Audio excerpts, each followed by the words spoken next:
Geely to mocny gracz na rynku, bo m.in. kontroluje markę Volvo samochody osobowe oraz ma prawie 10% udziału w Mercedesie. Sprawdźmy w takim razie, czy w hybrydowym Geely Starray EMI można znaleźć podobne materiały i rozwiązania jak Volvo oraz czy samochód warty jest swojej ceny. Zapraszam na test. Jest to sporej wielkości SUV o długości 474 cm, czy jest nawet dłuższy o około 3 cm od Volvo XC60. Jego rozstaw osi wynosi natomiast 276 cm, więc w porównaniu do Volvo XC60 jest krótszy o ponad 10 cm. Dostępny jest wyłącznie napęd naprzód. Do wyboru są dwie wersje wyposażenia, niższa to Pro, a wyższa to Max. Nasz egzemplarz jest w wersji wyposażenia Max, w związku z tym wyróżnia się z zewnątrz 19-calowymi felgami. Standardowa wersja ma 18. Napiszcie w komentarzu, jak oceniacie stylistykę, a ja w międzyczasie sprawdzę, czy mamy ocynkowane blachy oraz jaka jest grubość powłoki lakierniczej.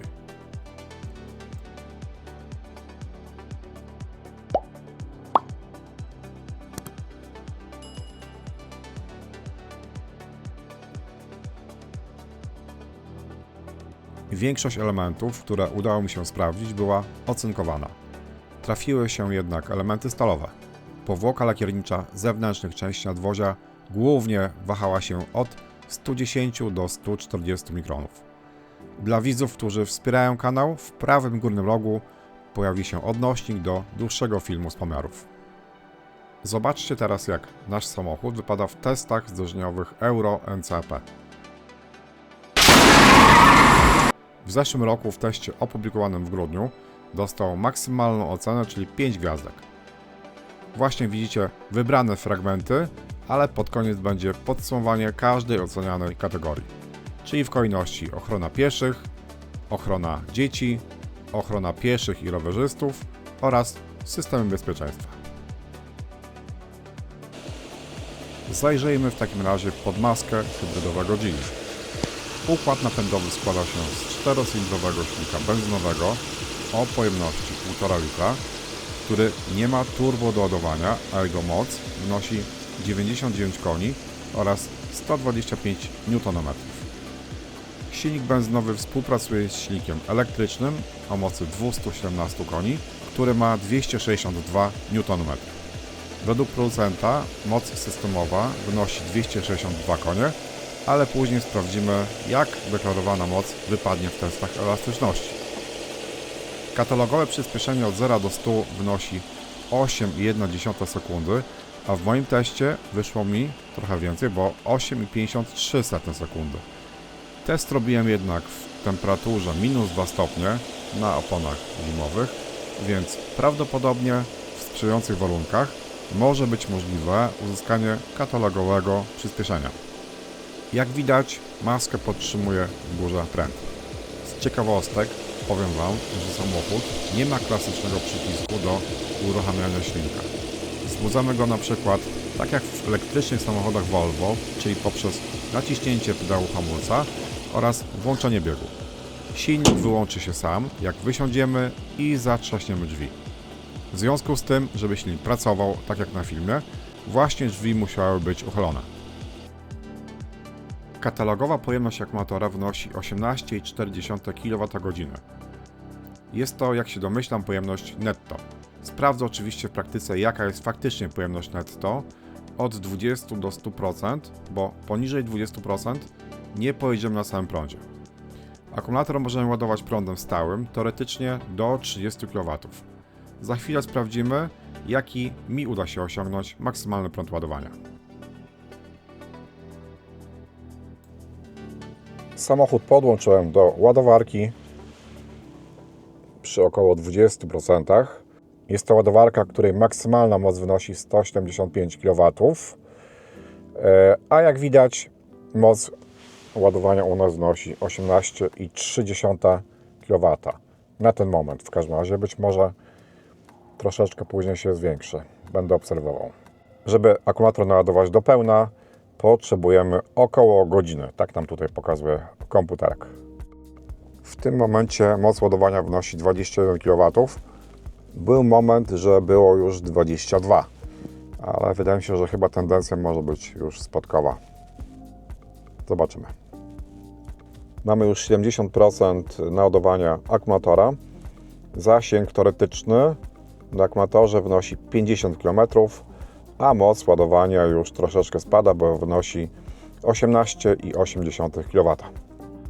Żeby doładować akumulator do 90%, potrzebowałem około 43 minut, a komputer wskazuje teoretyczny zasięg 72 km w trybie elektrycznym.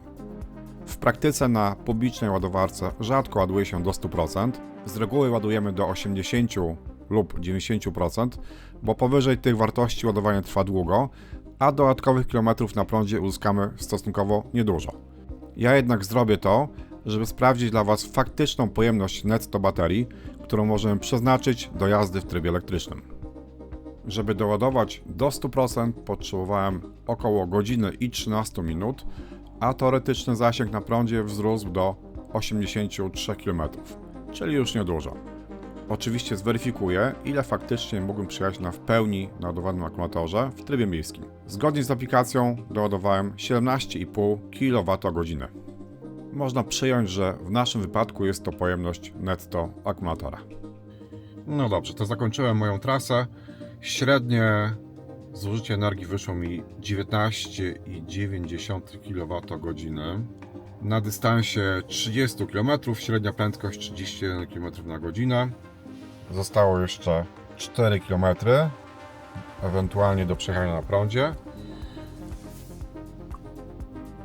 A bateria w tej chwili ma 28% naładowania. Jak wcześniej mówiłem, przy około 20% baterii nie pojedziemy już w trybie czysto elektrycznym.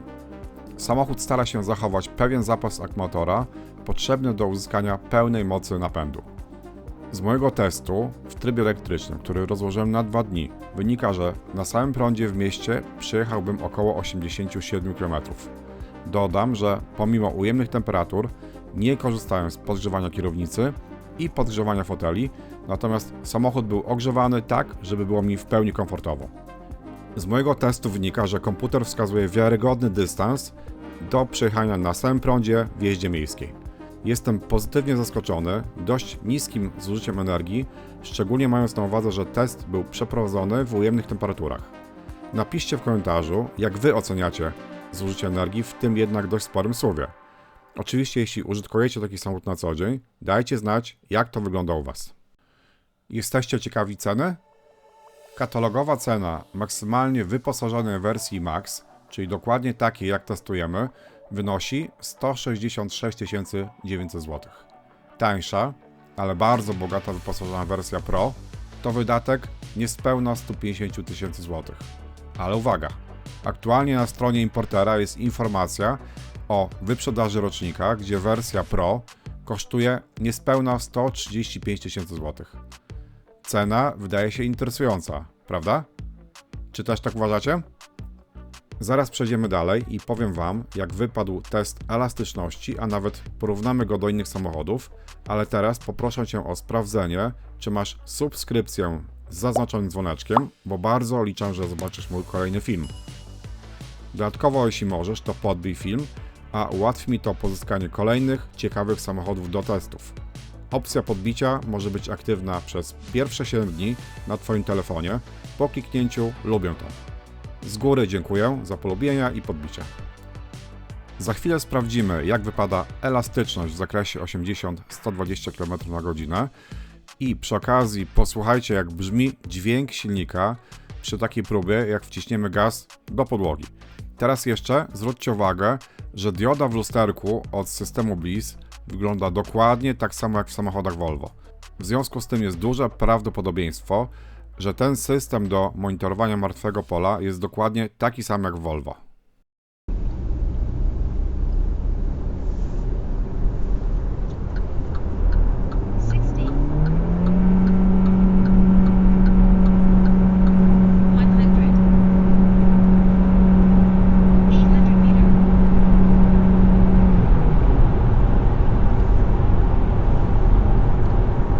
Jak słyszeliście, podczas gwałtownego przyspieszania silnik spalinowy wchodzi na bardzo wysokie obroty.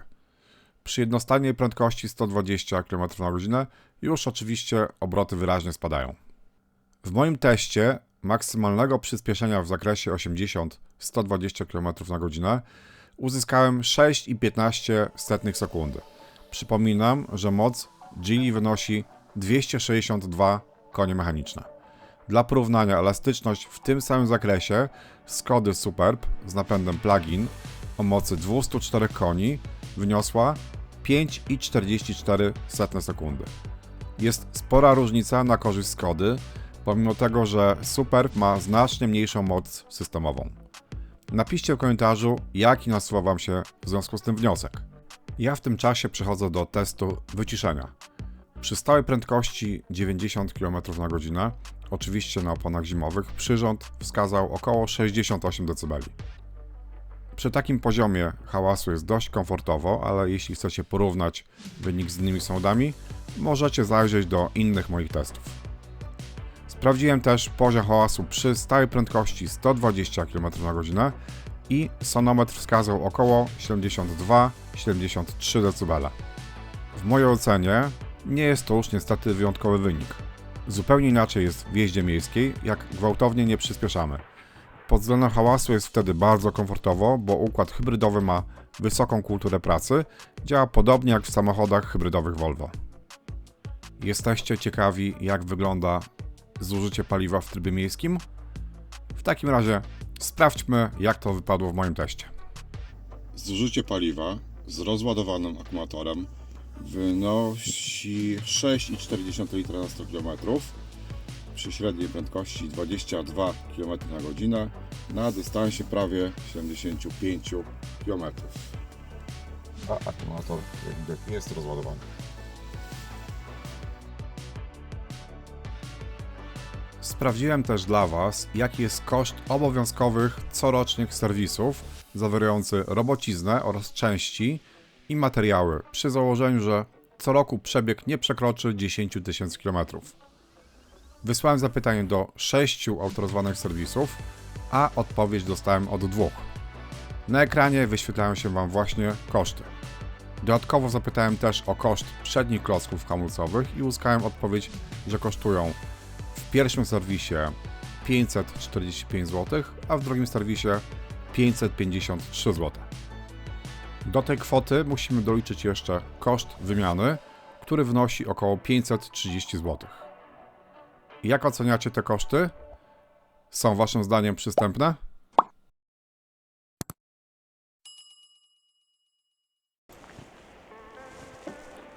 Zerknijmy w takim razie na bagażnik. Zaczynając od górnej części.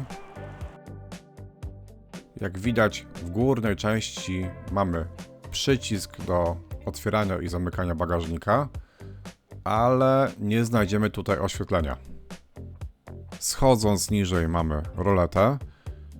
Roleta niestety nie ma prowadnicy, co stwarza pewne ryzyko, że jeśli nie zachowamy odpowiedniej ostrożności, to możemy rysować te plastikowe boki. Po prawej stronie bagażnika znajduje się haczyk na zakupy. Taki sam mamy po stronie lewej, z tym, że po stronie lewej jest jeszcze światełko i jest to jedyne światełko w bagażniku. Przyznam, że przydałoby się więcej. Zwróćcie też uwagę, że boki bagażnika są wykończone twardym plastikiem. Pojemność bagażnika w tej konfiguracji wynosi 428 litrów. Próg załadunkowy bagażnika jest praktycznie równy z podłogą, ale podłogę możemy unieść i mamy tutaj dodatkową powierzchnię jeszcze. Co więcej, tą podłogę możemy też obniżyć. I w tym momencie mamy znacznie głębszy bagażnik. Zobaczcie.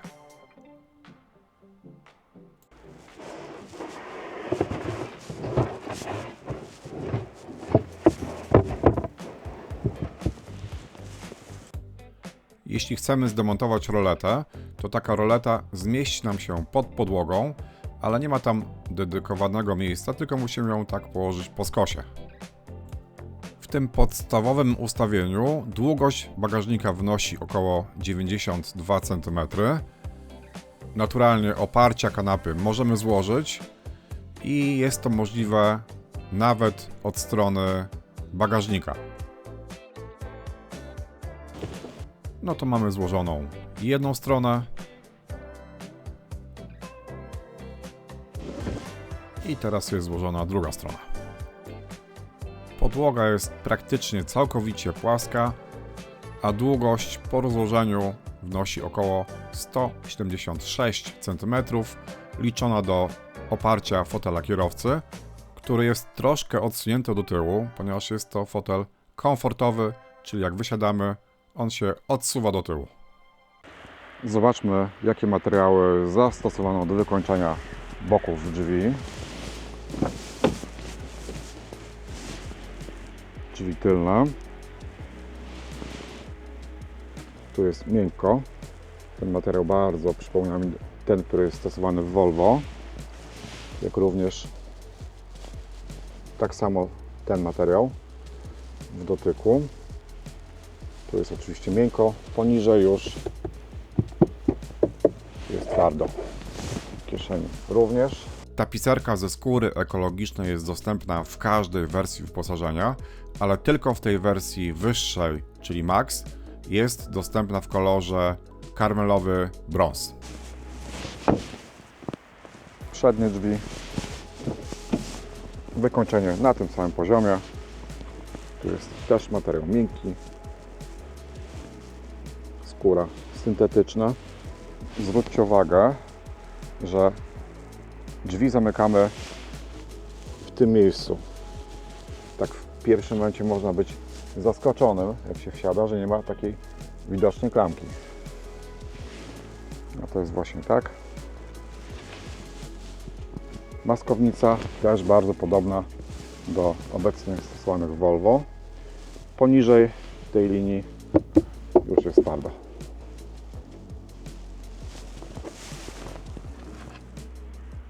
Ponownie wracam, żeby sprawdzić, jaka jest ilość miejsca na tylnej kanapie. No i zobaczmy, jak to wygląda. Mimo to, że fotel kierowcy się cofnął znacznie w tym trybie komfortowym, ilość miejsca jest spora. Na jakieś 3 palce. Natomiast faktycznie on się dosuwa dość sporo.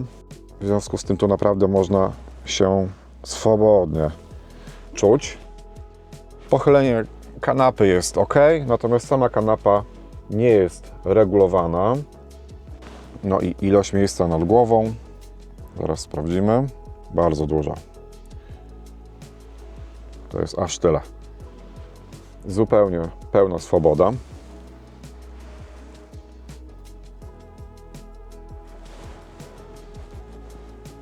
W oparciach foteli mamy gazetowniki.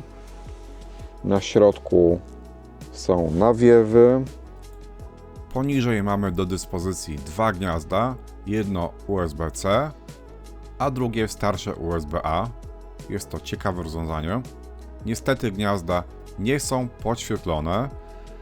W naszej wersji wyposażenia są podgrzewane skrajne miejsca tylnej kanapy i co ciekawe, te przyciski akurat są podświetlone. Jest jeszcze taka kieszonka na drobiazgi, a podłoga jest praktycznie całkowicie płaska, w związku z tym jeśli ktoś będzie siedział na środku, to ten komfort będzie dość spory. Fotel kierowcy ma regulację przód-tył, regulację wysokości,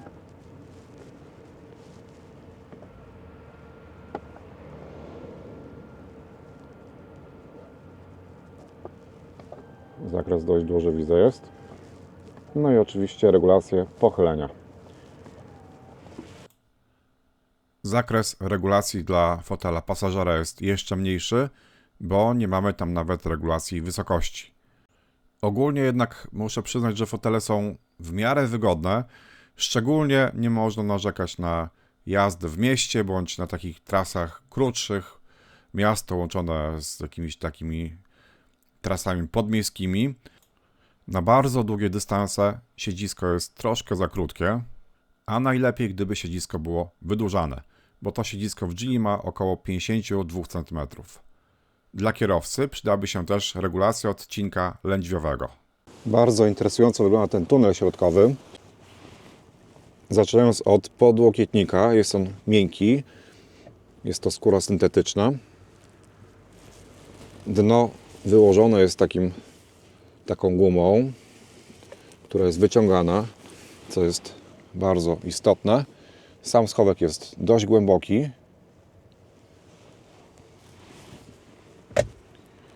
W tym miejscu mamy dwa miejsca na kłódki z takimi wypustkami, które mogą nam zmniejszyć albo zwiększyć rozmiar średnicy.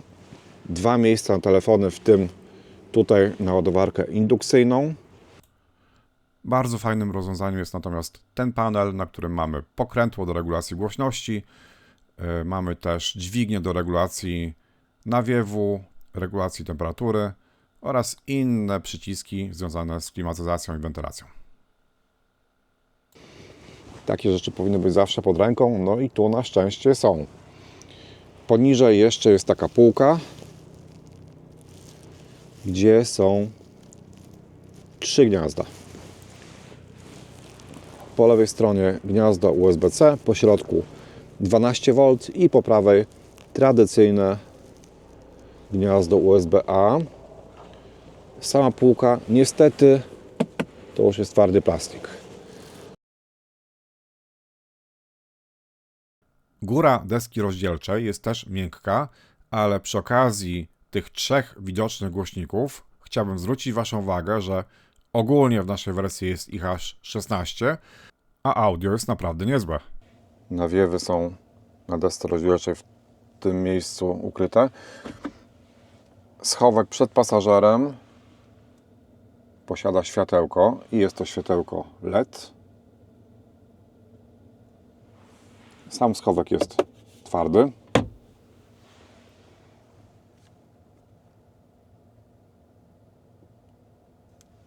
Osłona przeciwsłoneczna jest pokryta miękkim materiałem. Podświetlenie LEDowe bezpośrednio skierowane jest w kierunku twarzy. W mojej ocenie na dużą pochwałę zasługuje kamera 360, która bardzo przypomina mi kamerę 360, którą testowałem w flagowym Volvo EX90. Podejrzewam, że może być to dokładnie ta sama kamera.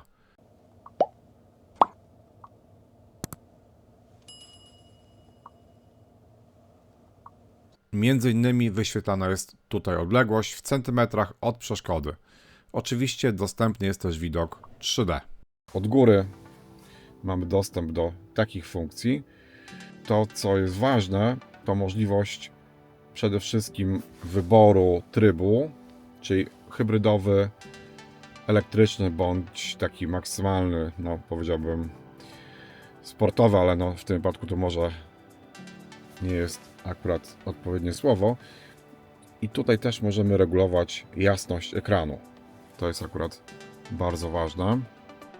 Klikając w ikonkę samochodu mamy dostęp do wszystkich ustawień związanych właśnie z samochodem. Popatrzcie, co możemy tutaj poustawiać. Myślę, że część osób może być niezadowolona, bo nawet żeby wywołać funkcję ustawiania lusterek bocznych, musimy to kliknąć na ekranie. W tym miejscu możemy wyłączyć światła bądź ustawić takie, które potrzebujemy. Domyślnie włączają się auto, natomiast no oczywiście możemy je wyłączyć, włączyć światła mijania bądź światła pozycyjne. Tutaj też regulujemy wysokość reflektorów. Niestety nie jest to regulacja automatyczna. Systemy asystujące możemy wyłączyć na szczęście podczas jazdy, ale jeśli to robimy z ekranu głównego, wymagane jest dość sporo kliknięć. Popatrzcie. Raz, dwa, trzy, 4.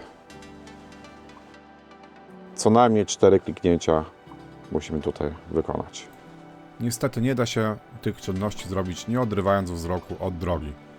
Szkoda, bo przydałby się na pewno jakiś skrót. Standard wyposażenia nawet podstawowej wersji zawiera w pełni LEDowe reflektory LED wraz z asystentem świateł drogowych. Uważam, że reflektory dobrze oświetlają drogę, można się jedynie odrobinę przyczepić, że światła drogowe włączają się z niewielkim opóźnieniem. Ogólnie uważam, że samochód może być interesującą propozycją, szczególnie patrząc na ceny wyprzedaży rocznika 2025. Koniecznie napisz w komentarzu, jak Ty oceniasz Geely starej EMI. Czy Twoim zdaniem jest pewną alternatywą dla Volvo? Ja tymczasem dziękuję za oglądanie, mam nadzieję, że film Ci się podobał, a jeśli chcesz zobaczyć mój kolejny film, nie zapomnij o subskrypcji. Do zobaczenia przy kolejnym teście. Cześć!